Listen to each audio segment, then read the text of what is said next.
ఇంకొక వాటర్లో పసుపు కలిపి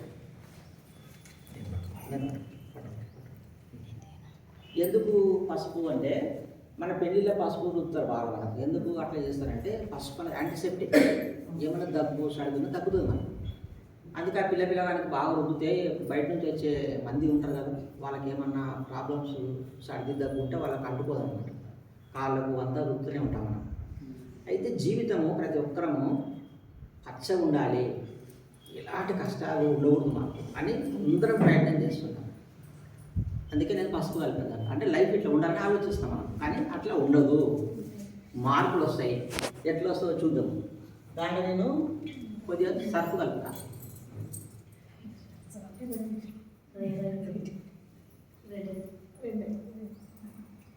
అంటే రెడ్ అంటే డేంజర్, అంటే కష్టం.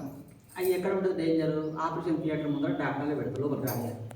ఇక్కడ చౌరస్తాలో ఉంటుంది రెడ్ లైట్, లేకుంటే రైల్వే స్టేషన్లో రెడ్ లైట్ ఉంటుంది. అంటే ప్రమాదము అని చెప్తుంది. అంటే లైఫ్ ఇట్లా అయిపోతుంది మాకు. అక్కడ ఈయనకు దమ్ము వచ్చింది సార్ అన్న అంటే అప్పుడు మంచిగా ఉన్నాడు, దమ్ము స్టార్ట్ అయింది అంటే కష్టం వచ్చింది. అయితే ఈ రెడ్గా ఉన్న జీవితాన్ని మళ్ళీ మనం మంచిగా కావాలంటే ధ్యానం చేస్తే మార్పు వస్తుంది. దాంట్లో నేను ఏం కలుపుతా? నిమ్మకాయ కలుపుతా, నిమ్మరసం కలుపుతా. చూద్దాం. మళ్ళీ జీవితం మళ్ళీ మనకు పచ్చగా అయిపోతుంది అనమాట. ఫస్ట్ లాగానే మళ్ళీ యాక్టివ్గా ఉంటుంది.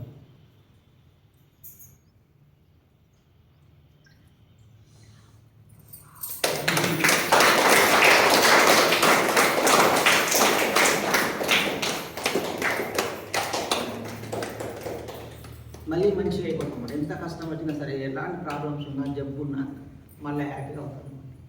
అంటే ధ్యానం నిమ్మకాయలాగా పనిచేస్తుంది. Okay, example. ఓకేనా?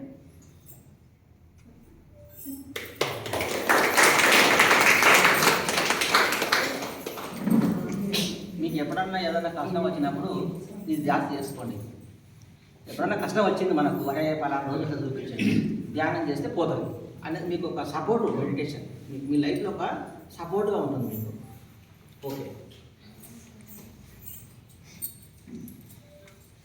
మన శరీరము సెల్ ఫోన్ లాగానే. నేను ఛార్జింగ్ పెట్టినా నిండింది, మళ్ళీ తగ్గిపోయింది. మన శరీరము సెల్ ఫోన్ లాగా రాత్రిపూట ఛార్జ్ అవుతుంది, శక్తిని నింపుకుంటుంది. నింపుకున్నాక పొద్దున లేస్తాం, హుషారైతాం, యాక్టివ్ అవుతాం కదా. మళ్ళీ సాయంత్రం వరకు తగ్గిపోతుంది, మళ్ళీ నీరసం వస్తుంది, మళ్ళీ పడుకోవాలి. అంటే అన్ని జీవరాశులన్నీ పడుకుంటాయి రాత్రిపూట, కానీ పౌరు ఎందుకంటే రెస్ట్ తీసుకుంటాయి. శక్తి పోయింది అందరికీ. అయితే మళ్ళీ ఉదయం లేచినప్పటి నుంచి కళ్ళు తెరుస్తాం, ఆలోచిస్తాం, మాట్లాడతాం, పనులు చేస్తాము, శక్తి అంతా తగ్గిపోతుంది, డిశ్చార్జ్ అవుతుంది శక్తి. మళ్ళీ నిద్రలు తెచ్చుకుంటాము, పగులు వాడుకుంటున్నాం. అయితే రోగాలు ఎందుకు వస్తున్నాయంటే నిద్రలో శక్తి తక్కువ ఉంది, ఖర్చు చేసేది ఎక్కువ ఉంది కదా. ఎక్కువ ఖర్చు చేస్తున్నాం మనం, ఎక్కువ మాట్లాడతాం, ఎక్కువ ఆలోచిస్తాం. ఇంతకుముందు సార్ చెప్పిన మనశ్శాంతి లేదు. ఎందుకు మనశ్శాంతి? ఎక్కువ ఆలోచించుకుంటూ కూర్చున్నాం. మన ఈ సెల్ ఫోన్ ఛార్జింగ్ పెడితే ఎట్లా పర్ఫెక్ట్గా ఉందో, నిద్రపోతే మనం హ్యాపీగా ఉంటాం. కానీ ధ్యానంలో 6 గంటల శక్తి వస్తుంది. 6 గంటల నిద్ర, గంట ధ్యానంలో వస్తుంది మనకి. అట్లా కూడా మనం సేఫ్ అవుతాం. చూడండి బాగా ఆలోచిస్తే. అయితే ఆలోచించకుండా ఉండలేమో, మాట్లాడకుండా ఉండలేము. మనం ఏదో ఒకటి చేస్తుంటాం మనిషి.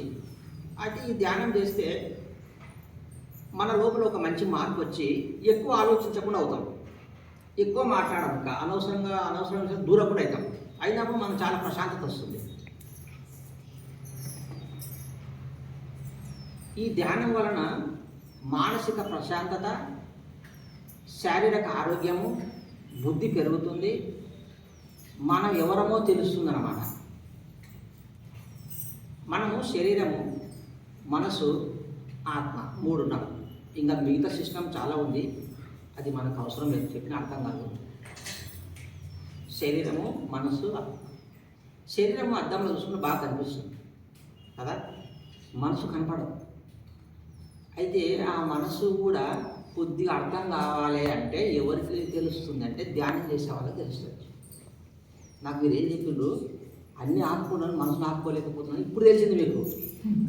అన్నము తెలియదు, మనకు అట్లనే పోతున్నాం గుడ్డేదిలాగా. అయితే ఇప్పుడు కొద్దిగా మీకు ఏమనిపిస్తుంది అంటే మనసు ఏంది ఇట్లా గతం గురించి ఆలోచిస్తుంది. ఆలోచిస్తుంది, భవిష్యత్తు గురించి చెప్తుంది, లేని ఆలోచన తీసుకొచ్చి పెడుతుంది కదా నాకు అని మనకి ఇప్పుడు అర్థమైంది.